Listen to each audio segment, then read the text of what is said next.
When you're caring for an animal, it can be easy to forget that they can't tell you when something's bugging them. At least not with words, but they can tell you in their own way, if you're paying attention. It's important to know what's normal for them as a species, but also what's normal for them as an individual, so you can spot when something's not normal. A few weeks ago, I noticed something on Chili Pepper that was not normal. He had a bare patch of skin on his neck. I gave it a good examination, but I didn't find anything that made me think the situation was an emergency. Maybe he just rubbed it on something, or one of his animal friends started playing too rough. Whatever it was, I wanted to watch and see if the hair would simply just grow back. After about a week of no new hair growth, I needed the opinion of a professional. Our veterinarian, Dr. Card, was out to check on Kemosabe the porcupine, so I asked her to check on Chili Pepper too. She examined the furless patch and also found nothing of concern on the skin, but she then closely examined the rest of his body too. She found that his ear was extremely itchy, and when she rubbed his ear and the bare patch at the same time, he shook his head vigorously. It was obvious something was bugging him. She didn't have her ear scope with her, so we scheduled an appointment to bring him into the clinic, and now I'd like to bring you along.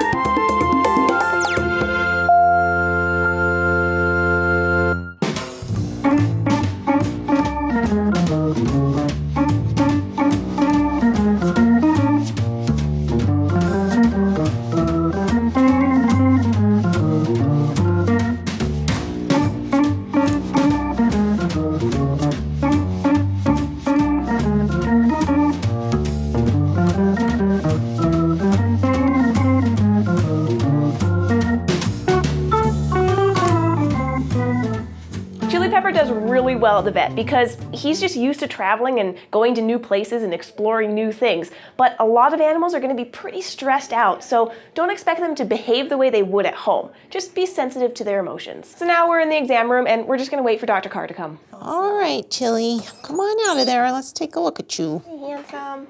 So it's been about 3 weeks since we first noticed it, and this is the first time we've noticed any new hair coming in.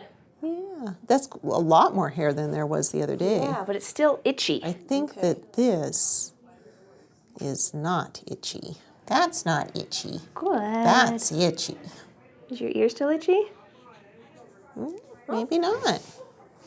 Maybe whatever was in there is gone. It resolved itself. All right, buddy, but you're here. We're going to take a peek. All right, bud. How far down is his eardrum? I don't think they have a really long canal. They have, I don't know if they're like the guinea pigs have huge ears internally. Let me look. Almost there. There. Okay, we're good.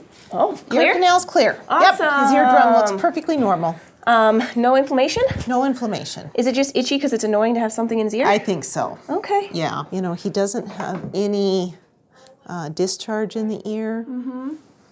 He doesn't have any odor in his ear, and there's nothing in there. His eardrum looks perfectly normal. Okay, so do you think, since we have new growth, do you think maybe he had something in there and then it came out? Yeah, and I think he was digging at his ear. And he just couldn't quite reach it? Couldn't quite get there. Oh my goodness.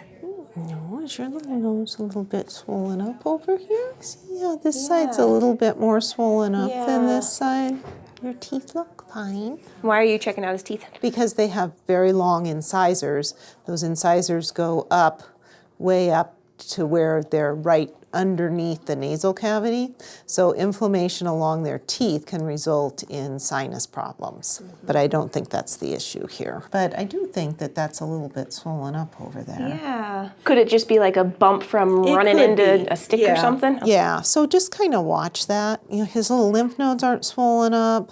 Good. At this point, I wouldn't put him on antibiotics. Yeah, I would like to avoid that if we can. Yeah, and that's growing back in nicely. Yeah. Yeah, you're okay. He's such a good patient, bud. Oh, nicely done. Well, thank you, Dr. Carter. Is there anything else besides the swelling that I should be keeping an eye on? Just make sure he doesn't itch anymore? Yeah, make sure you're not seeing him itch there. Make sure that grows back in and we're not seeing more hair loss there.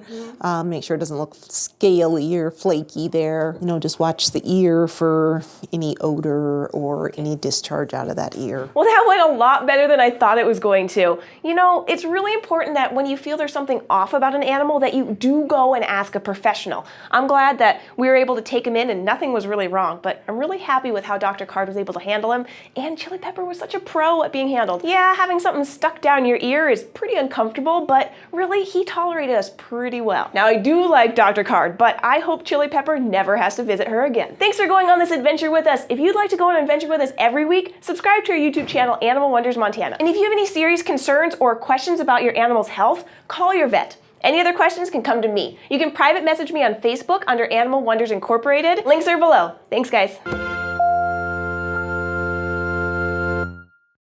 A human would have to consume 500 to 600 leaves to make it mildly toxic, and rats show no adverse effects with an equivalent ratio. Now, dogs, cats, and birds are affected,